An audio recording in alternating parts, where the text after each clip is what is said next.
All right. To do the bar joint, you're gonna have remove the cotter pin and remove the nut. It was a 19, and then hit the knuckle right here with the mini sledge. Break the taper loose, bar joint falls off. Put the new one up there. Tighten your nut up and put a new cotter pin in it.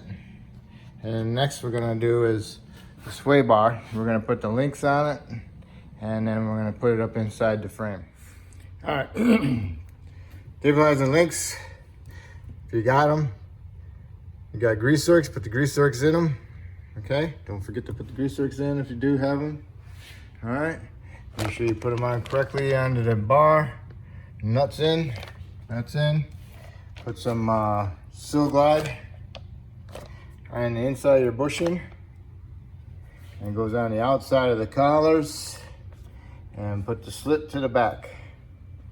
Okay, and now we can fish the sway bar into our frame and work your links around so they fit through there. I started my bar on the left side, driver's side, stuck the link straight out, stuck it through there, and then worked my right side up between the frame over here with my stabilizer link pointing kind of up a little bit. Got it inside there, put my links pointing straight up and make sure that they're not hitting anything or behind any brake lines or anything like that. And then I put my little clamps on my bushings for my stabilizers. Started my bolt, one's facing me. Started them a little bit, and I put the other side bolt in, started them, and then I ran them down equally, and then I tightened them up. And I put NACs on my bolts also. All right, so then this is all set. Now I can raise my frame back up. I'm gonna put NACs on those bolts also. Right now would be a good time to put the control arm in, because this bolt is not in the way of the oil pump, or the filter, I mean. But I want my frame up there, and I want everything out of the way, so I'm gonna do my, I don't know, maybe we'll do it now. I got my big frame bolts started. I just got them started, but I think I'm gonna put the lower control arm in now because I got access to that bolt, so I don't have to jack the engine up because I get the frame down. I'm gonna try that. It might be an easier, it might even help out putting in the bar joint, but I'll still need to put my half shaft in. All right, I got my lower control arm started in the back bushing. Pushed it pretty well evenly in there. Now I just gotta tap it, so it taps it in and gets that hole lined up. Okay, got your control arm bolts in. You can tighten that one up, the back one, and on the front one, hold the control arm level and tighten this nut. So that would be like ride height position for the suspension. Because you don't want to be tightening it up, hanging down like this, and then bring it up. You'll put stress on your bushings, okay? So now we're gonna put our half shaft in. Put some Seal Glide on the seal part, rub it around on there. And I put some NACs on the shaft here. Can wait till you get up in there. But me, I love NACs, so it's gonna be all over my hands, which is perfect. But anyway, so get it up in there.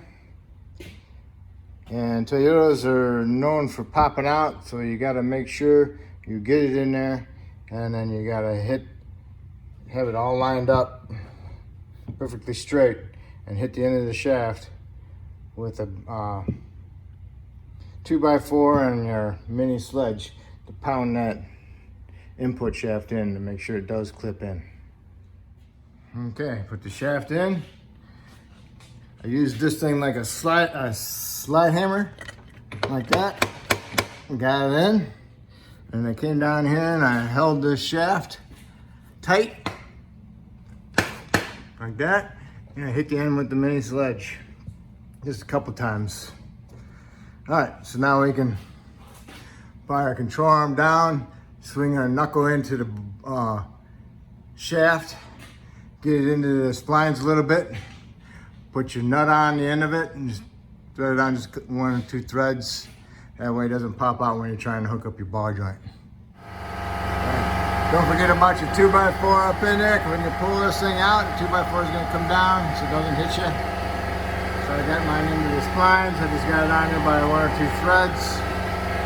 Pulled the control arm down, lined it up with the ball joint, and I put my bolts in there and my nuts, and I tightened them up. We'll tighten this last. We'll get to that later. So now we're gonna finish our subframe and tighten it up. Remember, you got your bolt here, and you got a bolt back there. Over there, and over there. All right, you got your subframe bolts in, but not tight. Got a little gap in there, okay? Now if you notice, you see this hole here? Look underneath it, it's a round hole. Not perfectly lined up. What you need to do is get yourself a alignment tool, you know, big punch, stick it in there and line that hole up. Then you can snug this up and then go to the other side and do the same thing to this side, okay? This one's a little bit of an oblong, but same deal. When those are lined up, you can tighten your subframe bolts up. You wanna know what kind of tool I'm talking about? Okay, that's it. Tighten your subframe bolts up. Don't forget about the transmount bolts, the 3 nuts and the 1 bolt. I already got a nut up there sticking on the stud that's sticking down. Okay, I put anti-seize on them. Got all your links on, your nuts, tighten them up. Got your tie rod in on with your cotter pin. Now you want to do is grease your tie rod ends, your links, and your ball joints. Okay? Okay, snug up your axle nut. Get yourself a medium-sized screwdriver. Stick it in the fin holes in the rotor. Put up against the caliper bracket. Now you can tighten your axle nut. You want to tighten that to 160 foot-pounds. And then once you do that, you need to stake your nut on that slot right there. So you want to get a chisel and hit it with a hammer right there and stake it.